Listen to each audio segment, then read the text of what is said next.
lo que mi papá me había enseñado, que yo estaba en una situación temporal de pobreza porque yo no era pobre irremediable. Es decir, nosotros siempre manejamos la esperanza que íbamos a mejorar y lo logramos, ¿no? Pobres en el momento, pero con la opción a superar.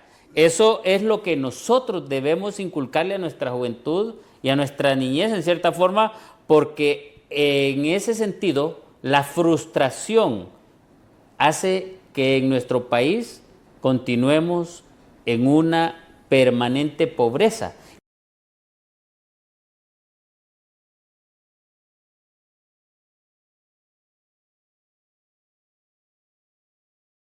Estamos unidos por el diálogo. Es un programa en el cual abordaremos diferentes temas de importancia nacional.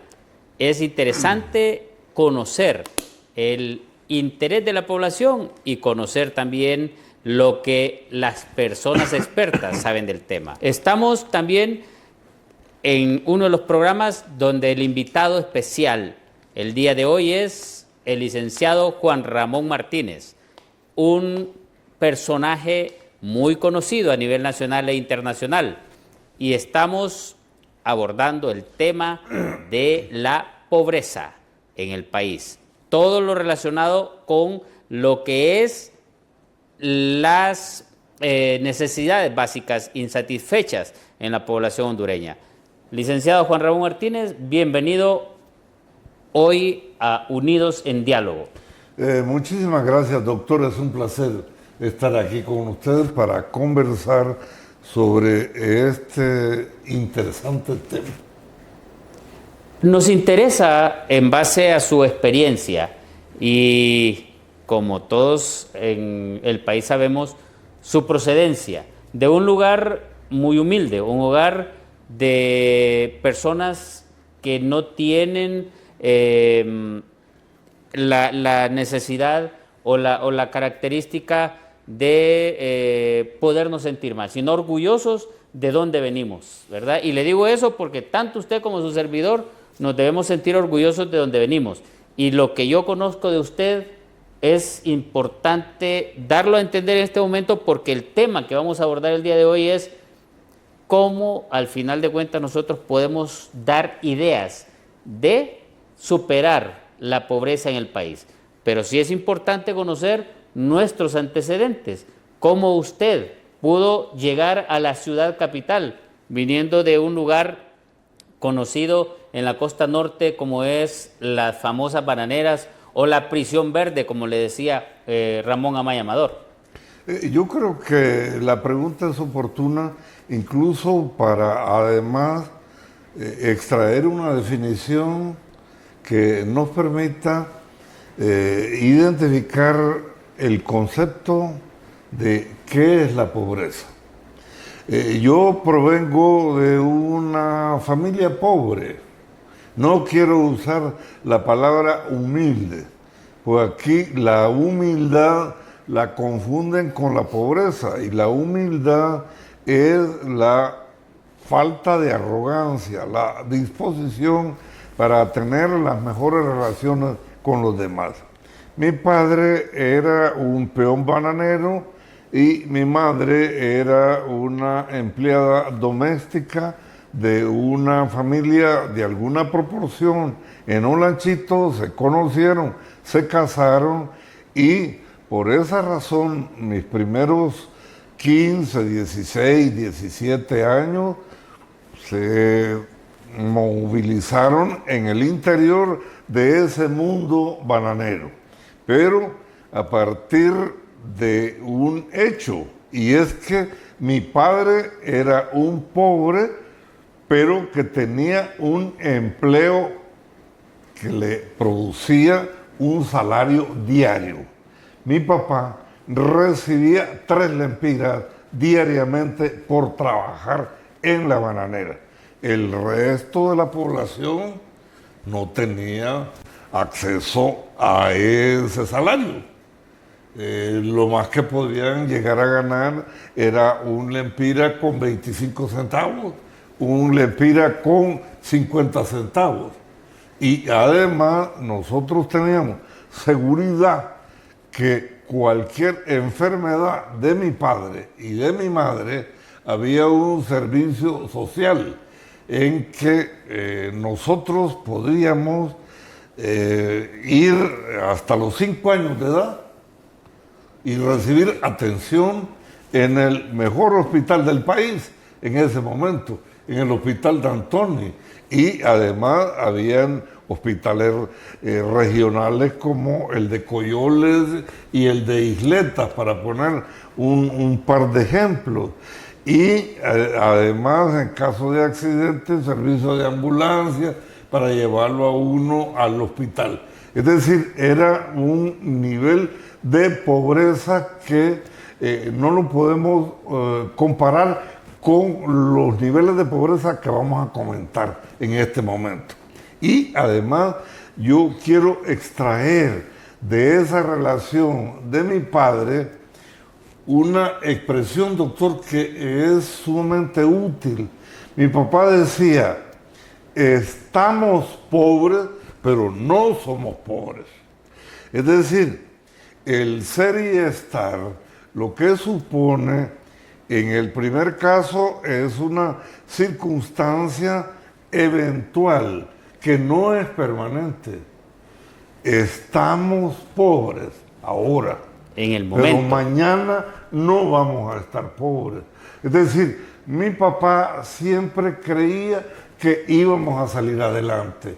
Y yo pude salir adelante porque él me puso en la escuela, en una buena escuela, que era la escuela de Olanchito, mejor que las escuelas que habían en los campos bananeros.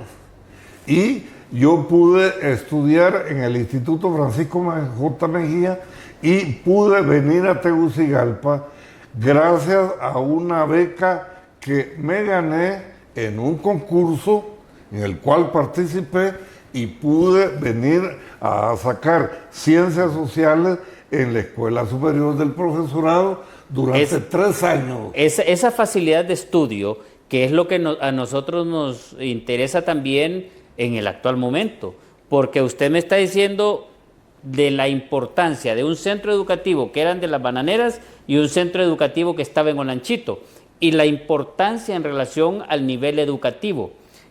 ¿Qué podríamos decir, por ejemplo, en ese nivel educativo, al cual le dio la oportunidad de que usted pasase al siguiente nivel universitario, a la actual educación que se presenta en los centros educativos del resto del país? ¿Por qué nosotros continuamos generando pobreza en el país y no estamos dándole la oportunidad a nuestra niñez y a la juventud de que puedan ser productivos, y en lugar de ir pensando en salir del país porque no hay oportunidades? Esa diferencia entre la época en la que usted me menciona en Olanchito y que le brindó a usted la oportunidad, a la actualidad, que estamos en una situación en la cual no aspira el joven a ver si iba en aquel momento a trabajar en la bananera, o venir a estudiar a la universidad, o venir a estudiar a San Pedro Sula, o estudiar en Tegucigalpa, sino más bien irse del país para Estados Unidos o a otros países de Europa. Lo que ocurría antes y ahora casi ha desaparecido es que la sociedad estaba interesada en crear unos mecanismos de ascenso social y ascenso económico. Yo recuerdo las 2 grandes opciones que nosotros teníamos. Una vez que yo cursé todos mis estudios magisteriales en Olanchito y en 1960 me gradué de profesor, yo tenía la opción de trabajar para el gobierno como profesor. Y trabajé como profesor durante 2 años. Fui profesor de 6º grado el primer año y el 2º año de 4º grado. Al 3er año me di cuenta que existía la Escuela Superior del Profesorado. Y me presenté a San Pedro Sula en 1962, llené y cumplí los requisitos para hacer un examen y califiqué. Me acuerdo que a través de HRN mencionaron por primera vez mi nombre. ¿Cuánto ganaba usted como docente en aquel tiempo? 125 lempiras. Al mes. Al mes. 125 lempiras al mes en 1960. Que no lo pagaban a fin del mes. Normalmente el gobierno se atrasaba 2 o 3 meses. Y entonces teníamos que ir a vender el cheque a los comerciantes locales y nos cobraban 5 o 10 lempiras. De tal manera que los 130 quedaban reducidos 120. a 125 o a 120. Pero lo que le quiero contar es que había la opción de ingresar a la Escuela Superior del Profesorado y formarse como profesor universitario para el nivel medio. Y además había la opción de entrar a la escuela militar. De tal manera que los pobres teníamos esos dos opciones. Canales de ascenso social. Eso me permitió a mí ascender y cumplir lo que mi papá me había enseñado, que yo estaba en una situación temporal de pobreza porque yo no era pobre irremediable. Es decir, nosotros siempre manejamos la esperanza que íbamos a mejorar y lo logramos. Vea la importancia de lo que usted está diciendo. Pobres en el momento, pero no para siempre. Pobres en el momento, pero con la opción a superar. Eso es lo que nosotros debemos inculcarle a nuestra juventud y a nuestra niñez, en cierta forma, porque en ese sentido, la frustración hace que en nuestro país continuemos en una permanente pobreza y no superemos esa etapa de la pobreza temporal. Usted tiene toda la razón. Y yo creo que el gran problema ahora es que no se entiende lo que mi papá planteaba, que la situación de nosotros era una situación temporal, que con nuestro esfuerzo podríamos ser como los demás, de tal manera que no había espacio, en el caso de nosotros, para la amargura, para el resentimiento social. Mire, mucha gente en un lanchito, contemporáneos míos, profesores, que me veían a mí en la disposición de hablar frecuentemente, de realizar algunos ejercicios críticos sobre la realidad, empezaron a sospechar de que yo podría tener inclinaciones comunistas. Incluso hay algunos compañeros míos contemporáneos, incluso miembros de las Fuerzas Armadas con las cuales hemos tenido muy buenas relaciones, que cuando estamos conversando dicen, pero tenés que confesar que cuando fuiste joven fuiste comunista. No, nunca fui comunista porque no tenía la amargura. Y eso nos lo dijeron. No tenés la amargura para luchar contra el sistema, además hablas mucho y sos desobediente, porque para ser comunista hay que ser obediente, y vos sos desobediente. Es decir, yo lo que tengo es en el fondo un pensamiento liberal, porque privilegio la libertad, y no me gusta que nadie me imponga criterios, sino que yo pueda desarrollar en el mayor respeto por los demás mis propias opiniones. Pero usted me trae otra inquietud al respecto, en el sentido de tener esas ideas y expresar las ideas que uno tiene. Porque le voy a hacer una pregunta después de los comerciales. Los de izquierda normalmente se denominan, entre comillas, para mí, como progresistas, que yo no lo veo como progresistas. y se han autodenominado progresistas, que lo vamos a discutir porque tiene relación con la pobreza al venir de estos comerciales. Estamos de nuevo en Unidos por el Diálogo, así que estamos con nuestro invitado, el licenciado Juan Ramón Martínez, abordando el tema de la pobreza. Pobreza que de una u otra forma estamos teniendo la claridad que es temporal si usted así lo decide, o es permanente si usted quiere cargar con la pobreza toda su vida, porque opciones en la vida hay para poder salir de la pobreza. Licenciado Juan Ramón Martínez, con lo que quedamos pendiente de los supuestos progresistas, ¿cómo está la situación? Pero antes yo quiero repetir algo que usted ha señalado, y es que hay que tener claridad que una cosa es estar pobre, una circunstancia que no es permanente, que es una eventualidad que está expuesta a cambiar, o ser pobre. Ser pobre es aquel que está convencido que nunca va a salir de la misma. Ahora, usted preguntaba sobre el tema de los progresistas. El tema de la pobreza no siempre se ha usado como gancho político. Pero a partir, yo diría, de los años 70, empezó el tema de la pobreza, el tema de los pobres. Y empezó el tema movilizado desde afuera, desde Naciones Unidas, especialmente cuando a algunos de ellos se les ocurrió definir quién era el pobre. Porque el problema es, usted es pobre, yo soy pobre. ¿Quién es el pobre? Yo puedo... ¿Quién es el que tiene la mentalidad de pobre? ¿Se puede decir? No, pero además empecemos por las cosas materiales primero. Hay gente que podría decir, bueno, usted no es pobre porque tiene corbata. Hombre, tener corbata no es la gran diferencia. Nos podemos quitar la corbata y seguimos siendo lo mismo.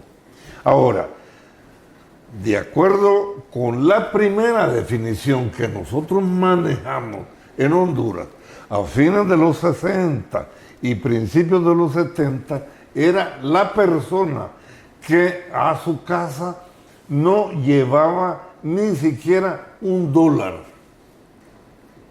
que en ese tiempo eran 2 lempiras. Con 2 lempiras en ese tiempo, una familia podría comer lo mínimo para no morirse de hambre. Ese era el pobre. Ahora, el pobre es otro.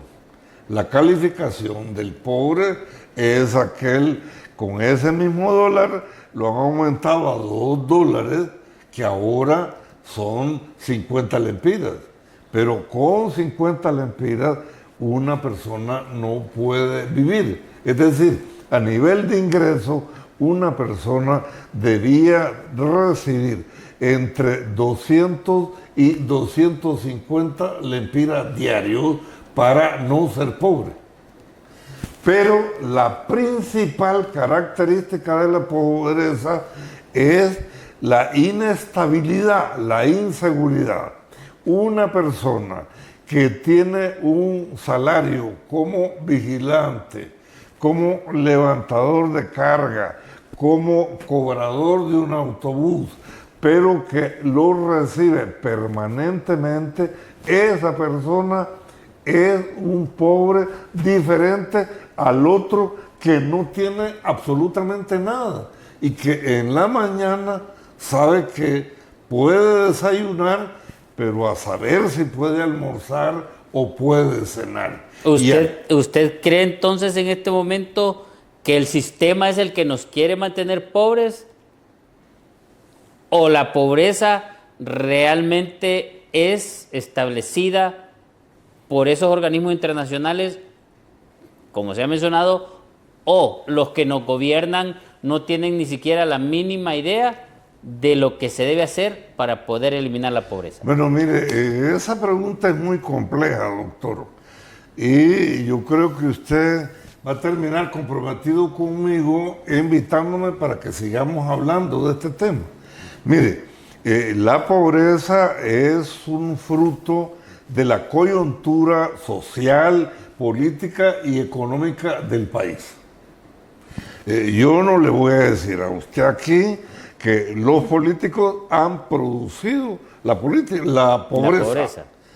Yo no le voy a decir que el fulanito o el menganito han producido la pobreza. No, la pobreza es fruto de una coyuntura en el cual las fuerzas económicas capitalistas no han podido generar puestos de empleo suficientes para que la población mayoritariamente tenga un ingreso seguro y puntual. En este momento, la mayoría de la población no tiene empleo. Fíjese que, de acuerdo con las últimas cifras que manejamos, porque uno de los grandes problemas que Honduras tiene es que carece de estadísticas. Cuando a uno le dicen que hay tantos pobres, mire, las cifras son muy engañosas. Pero si aceptamos que de cada 100 personas, 76 son pobres, eso significa que el sistema ha sido incapaz para crear empleo.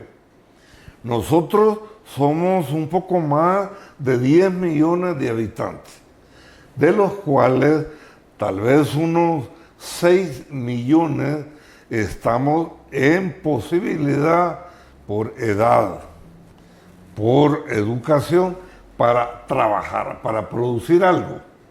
Pero esos 6 millones, hablando de la población económicamente activa, no pasa de 2,5 millones. Es decir, que 2,5 millones tienen que sostener al resto de la población. Para ellos producen para alimentar el resto. Pero esto es lo más grave, que la mitad de esa población económicamente activa ha emigrado al exterior. Está en el exterior.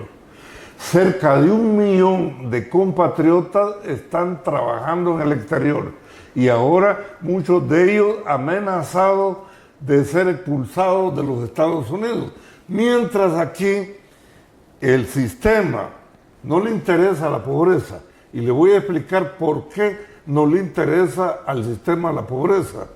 Y a los políticos tampoco les interesa, y le voy a explicar por qué. Pero es que hay algunos políticos que han dicho que para ellos es importante mantener la pobreza. Estamos hablando de algunos políticos incluso que se han visto videos en todo el mundo a través de la web, donde dicen hay que sostener a los pobres porque mediante los pobres nosotros estamos en el poder. Y esa es una situación en la cual se ha visto políticos como Hugo Chávez en su momento, como Evo Morales y otros más de esos políticos que sostienen verbalmente y en video se observa que dicen que deben sostener la mayor cantidad de la población en estado pobre, paupérrimo, para que ellos puedan continuar en el poder. Eso es parte de los políticos de ya sea de izquierda o derecha, pero que son políticos. Pero es que además esto es cierto.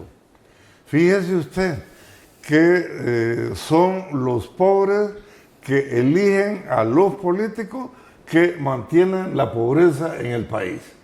Es decir, que para los políticos los pobres son el caladero, son el lugar en donde se producen todos los pescados que son necesarios para que ellos se mantengan en el poder. Y el primer político hondureño que descubrió el poder de los pobres para llegar al poder se llama Manuel Zelaya Rosales, cuando él estuvo en el FIS. Cuando el FIS era una entidad realmente creada por los organismos internacionales para compensar los efectos negativos de los ajustes económicos. Neoliberales. Neoliberal. Entonces, mire, Los empresarios también les gusta la pobreza, porque para los empresarios, si no hay pobres, los salarios se van para arriba. En cambio, con pobreza, con el nivel que nosotros tenemos, usted como empresario tiene a un camarógrafo y dice, ¿no querés seguir trabajando aquí? Hay 10 camarógrafos que están afuera dispuestos a trabajar por un salario menor que el suyo. Pero fíjese que hay algo importante en este tema, porque el empresario debe de entender más bien que si hay mayor cantidad de población con capacidad de adquisición de productos, entramos a la etapa del consumismo. Por ejemplo, yo le voy a rebatir algo en este caso. Hay empresarios en el país que se enojan cada vez que el gremio médico insiste en un aumento salarial, pero todos los médicos van a comprar un carro de X, Y o marca a los empresarios que han protestado porque se les aumenta. O sea, ese aumento que da el Estado para ese médico es para gastarlo en adquirir en las tiendas del comercio televisores, equipos y vehículos. Y entonces, al final de cuentas, ese dinero del aumento, ¿para dónde se va? A los que protestaron porque se les aumentó el salario al resto de la población. Ahora, mire, no hay desacuerdo entre lo que usted está diciendo y lo que yo estoy diciendo. Todo lo contrario, usted tiene razón. Es que solo un empresariado tan poco preparado como el que nosotros tenemos es que cree que se puede vivir sin aumentarle el salario a la gente. Es que esa es una de las situaciones en las cuales tenemos parte de la pobreza en el país, porque hay empresarios que han estado acostumbrados a mantenerse en un nivel no tan agresivo, decirlo empresarialmente hablando, como otros empresarios de otros países en los cuales invierten esas ganancias en el mismo país para generar mayores ganancias. Exacto. Nuestros empresarios están acostumbrados aquí a invertir a medias y llevarse el dinero para otros países por diferentes causas que no estamos en este momento para analizarlo, pero eso lo que hace es mantener la pobreza en no generar más empleos y con la confusión de que el Estado es el que genera empleos para poder facilitar. O sea, esto es un complejo difícil. Aquí hay otro problema. Mire, realmente es una aventura invertir en un país como Honduras. Eso es indudable. No hay seguridad. Un empresario es amenazado, es avergonzado, e incluso yo recuerdo en Olanchito que el hombre más rico de la ciudad era, a mi juicio, el hombre más trabajador de la ciudad. Nosotros, yo a la distancia, me di cuenta que nosotros no lo veíamos en la mañana. Nosotros salíamos muy temprano a comprar la leche para el desayuno, pero no lo veíamos a él. Era una ciudad pequeña donde casi todos nos conocíamos. Sin embargo, don Sixto Quesada Soto regresaba de sus trabajos a las 7:30 de la noche y llegaba al Salón Lux y pedía un whisky que costaba 50 centavos. En ese tiempo se tomaba el whisky y se iba a cenar a su casa. Ese era el más trabajador de Olanchito. ¿Y sabe qué decía la gente? Que él entregaba, que él tenía pacto con el diablo. Es decir, que el empresario no es bien visto en esta cultura. Es decir, esto es un enredo. Necesitamos los empresarios para que creen empleo, pero la sociedad los rechaza. En vez de celebrar a los empresarios, en vez de estimular para que los mejores, en vez de ir a trabajar al gobierno, creen sus propios negocios, la cultura más bien celebra a los políticos y los pobres son los responsables por ir a las elecciones a votar y a elegir a sus enemigos, porque ellos, una vez en el poder, como usted lo ha dicho muy bien, necesitan trabajar para que la pobreza se mantenga, porque si pierden los pobres, van a perder las próximas elecciones. Eso es importante entenderlo.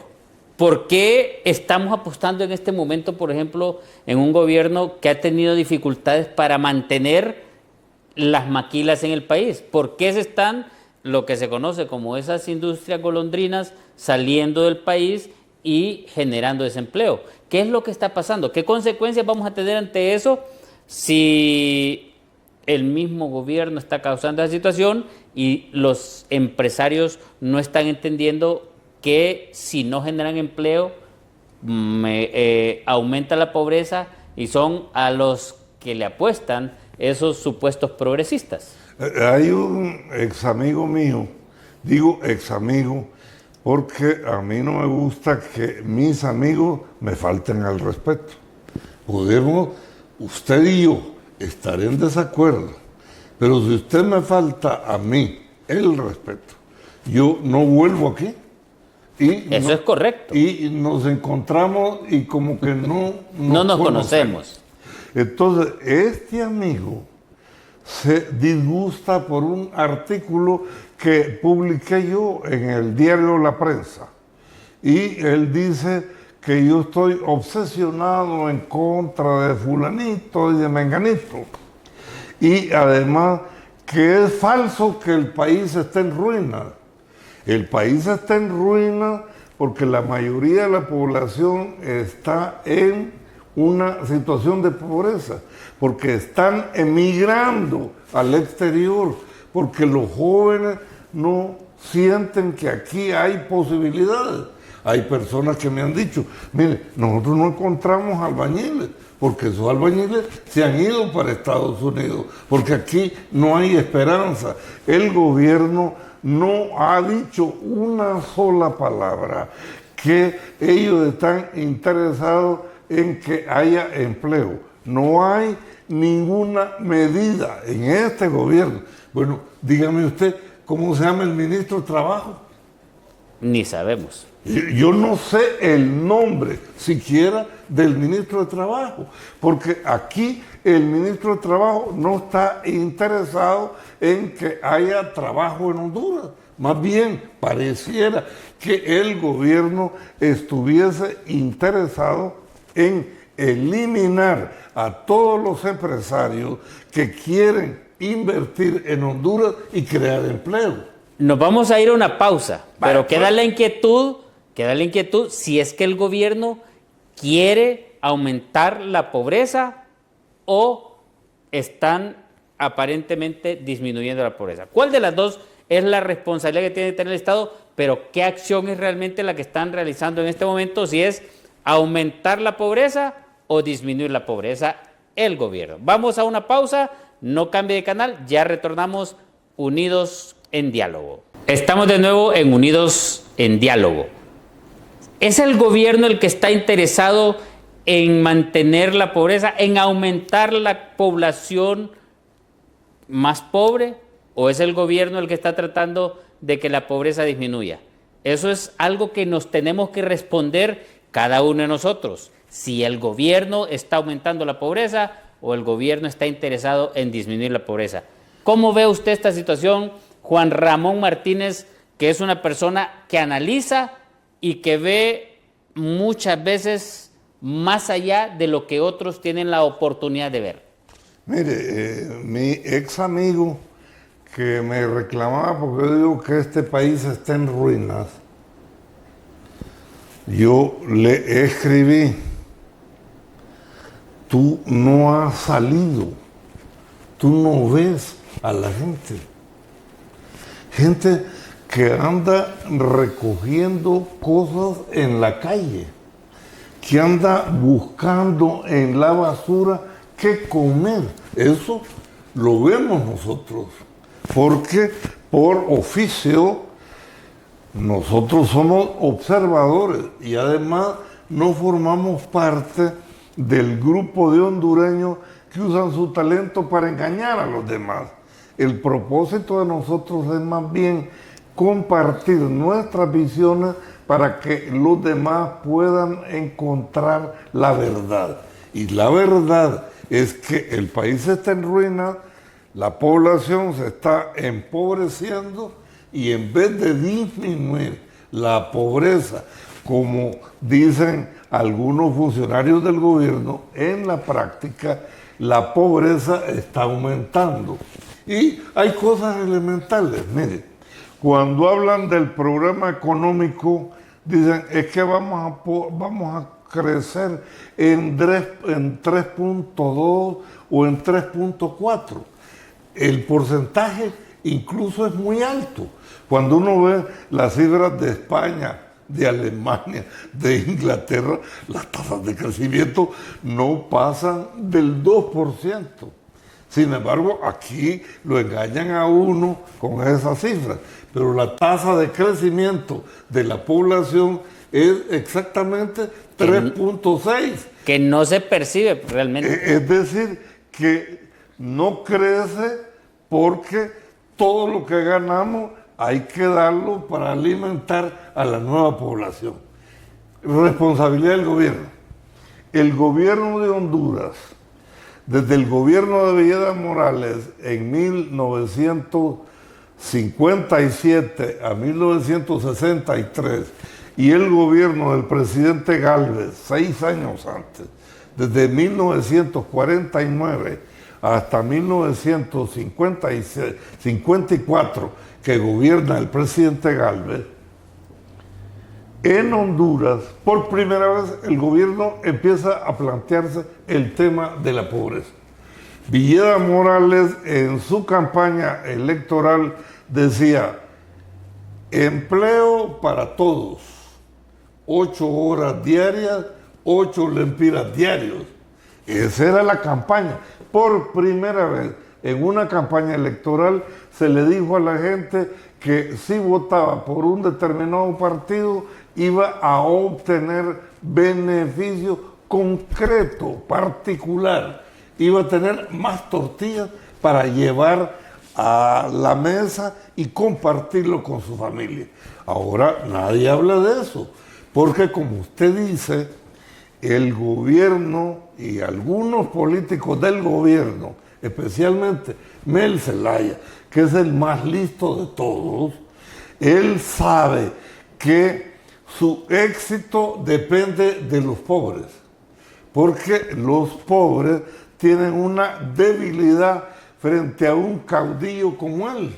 Eso me tiene una inquietud, y es porque usted menciona que Mel está interesado en mantener la pobreza. Si él entiende bien. No, pero lo que me preocupa en ese sentido es un líder nacional, el que quiere mantener que hayan más pobres en Honduras. ¿Será porque no quiere a Honduras? ¿O qué es lo que está pasando aquí? Porque me confundo en ese sentido, ya que si él es un líder nacional y quiere que los pobres aumenten, y se supone que en su discurso dice que está a favor de los pobres, pero ya con eso me trae la confusión si es que está a favor de que hayan más pobres o qué es lo que está sucediendo. Es muy sencillo. Usted citó en un momento a Chávez, a Fidel Castro y a Maduro y a otros. Incluso le faltó citar al expresidente de México, Manuel Andrés López Obrador, que incluso avanzó diciendo que los pobres son más agradecidos. Que si usted le da algo a los pobres, una bolsa solidaria, un poco de arroz, un poco de frijoles, ese pobre es agradecido y va a votar, por usted.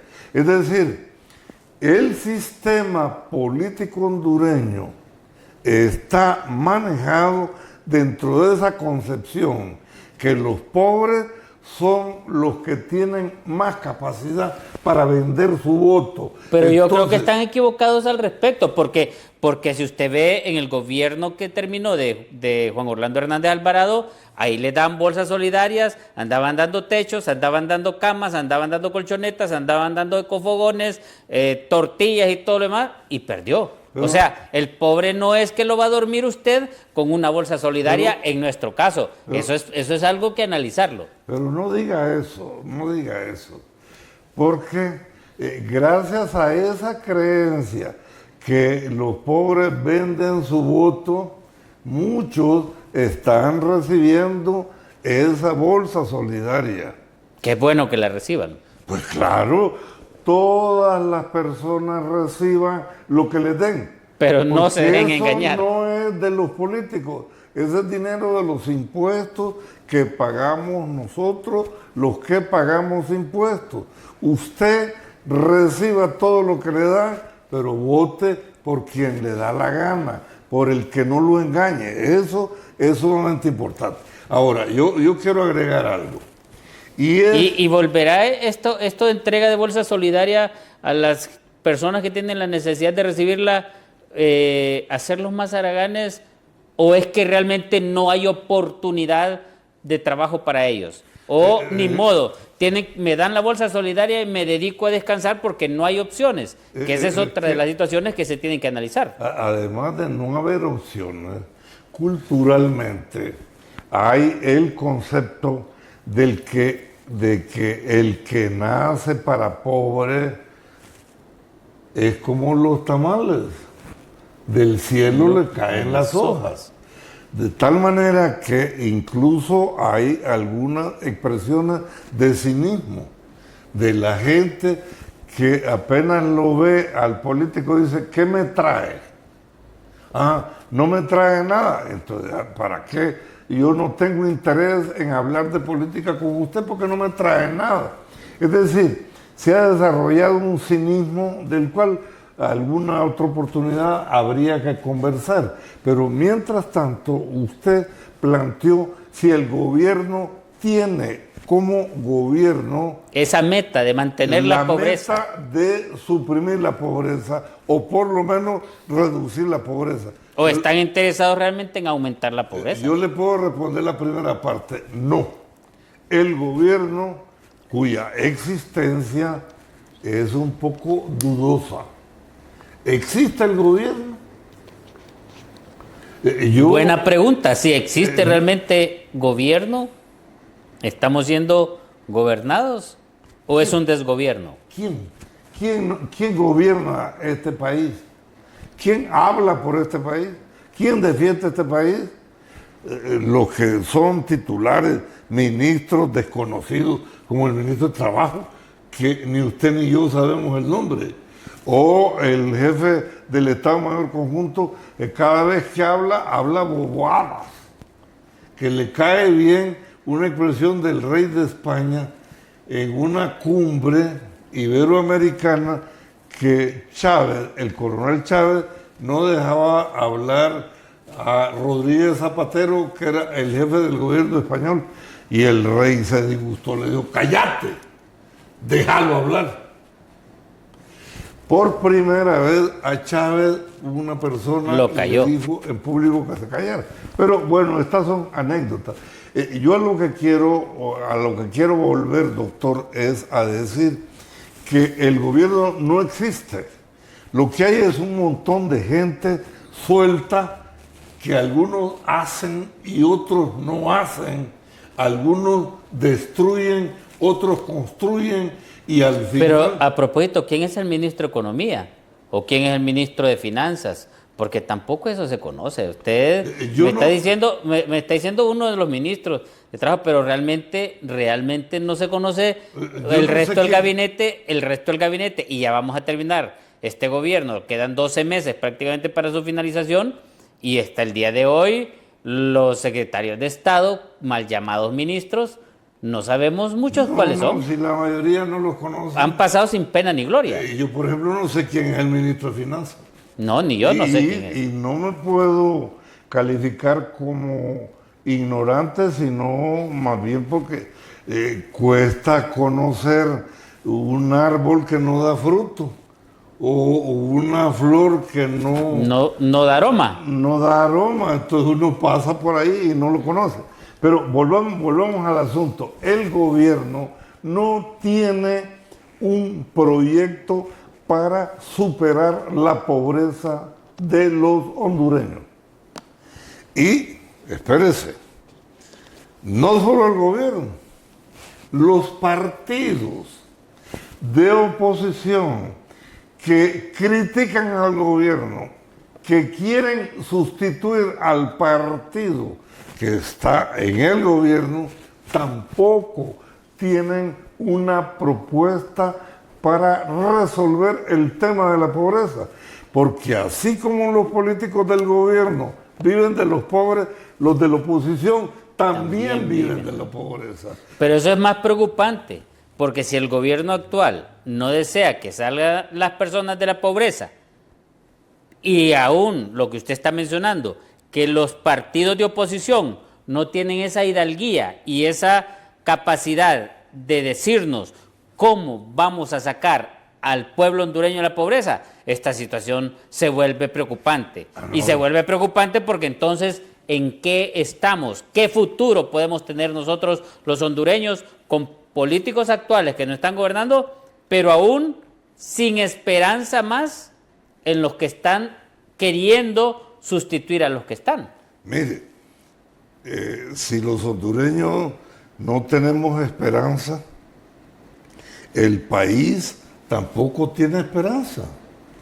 Hay un pensador muy importante, muy conocido por nosotros los intelectuales, absolutamente desconocido por los políticos, porque los políticos hondureños son tan pobres como los pobres, nada más que en cosas diferentes. Mientras el pobre no tiene la tortilla que llevarse a la boca, los políticos no tienen el pupitre que ponerse en el lomo para ir a la escuela, porque no conocen nada, no conocen la situación del país. Este personaje se llama Yuval Harari. Yuval Harari acaba de escribir un libro que estoy leyendo que se llama Nexus, que lo pueden encontrar en las librerías. Él sostiene que al año 2050, es decir, dentro de 26 años, 6 países van a desaparecer. Y entre esos 6 países, que la punta que van a desaparecer, está el suyo, su país, mi país, está Honduras.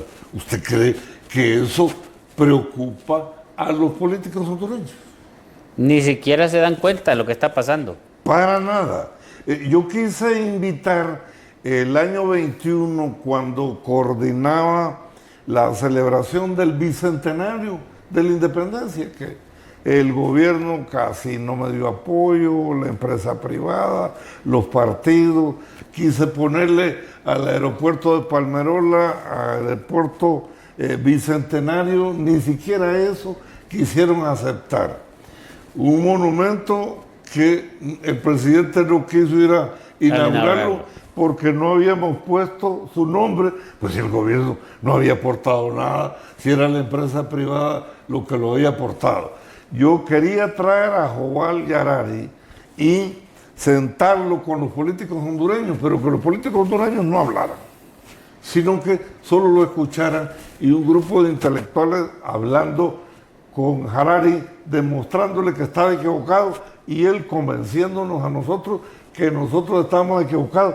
Pero yo le hago el reto. Si él no puede venir, lo podemos hacer vía Zoom desde donde él esté para que nos dé una buena conferencia. Es que él es una persona tan famosa y además que vive en Israel en un momento en que estamos en guerra. Pero sería bueno hacer el contacto, porque sí sería bueno una conferencia de ese tipo para que los políticos nuestros entiendan la situación real de nuestro país. Ahora, la importancia de todo esto viene que definamos nosotros al final, porque estamos por finalizar el programa, la pobreza en nuestro país, si realmente tenemos opciones nosotros de salir de la pobreza o estamos profundizándonos en la pobreza. No. ¿Qué es lo que queremos nosotros realmente para nuestro país? Y primero, es para ir concluyendo el tema. Primero, doctor, mire, los hondureños no sabemos qué es lo que queremos. La calidad de nosotros los hondureños se ha ido deteriorando al paso del tiempo. En los últimos 60 años, los políticos son más malos que los que teníamos hace 60 años. Es decir, nosotros no vamos hacia atrás, vamos para abajo.